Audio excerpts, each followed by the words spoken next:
I think it's rather unlikely. I wouldn't say impossible, but it's unlikely that the war will end in 6 months, unless, for example, Trump decides to sever all aid to Ukraine. Then he will not have to end anything because Ukraine will capitulate and collapse within a few weeks.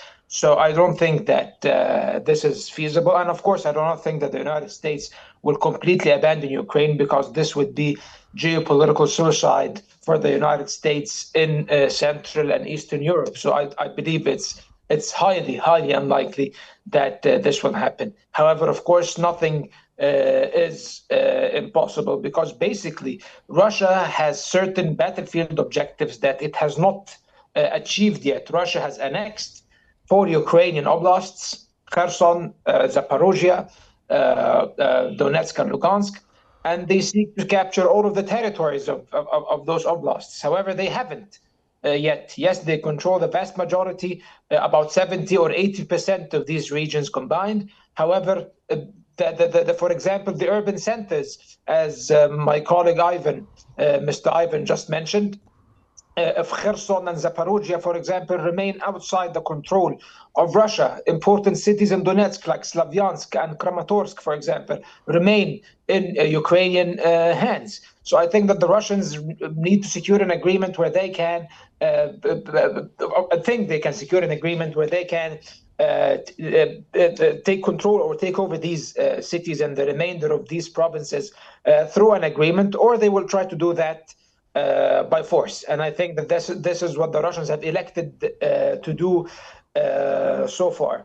However, on the other hand, the Trump administration reportedly said that it might actually try to mount more pressure on Russia through further economic sanctions, through trying to decrease the price of oil by trying to pressure the OPEC and basically the Gulf states to increase oil production in order to decrease the price of oil. However, that remains unlikely, and the Russians have managed over the past 3 years to cope with an unprecedented amount of sanctions, and also with many advanced weaponry that was given to Ukraine and used by the Ukrainian armed forces against the Russians. And just let me comment very swiftly on what Mr. Yuas said regarding receiving permission to target Russia and move the war into Russian territory. How did that work out, by the way?